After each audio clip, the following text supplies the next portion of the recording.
Idol, kay Silong sana ano magandang build. Saktong-sakto, main hero ko talaga si Silong. Lagi na lang nila nilalait na bonus round daw si Silong kasi mahina sa XP lane. Pero pag itong build ko, ginaya nyo, hindi na bonus round ang Silong nyo.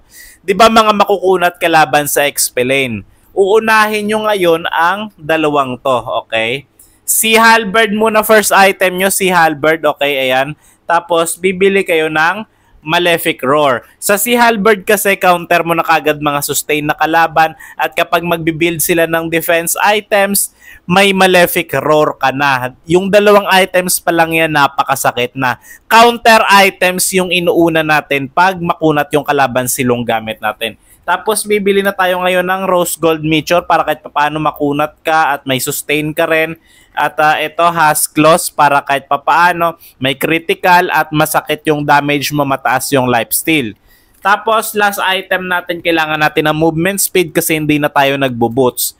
Pwedeng unahin natin yung Great Dragon Spear kasi item talaga to ni Silong, dapat meron ka nito.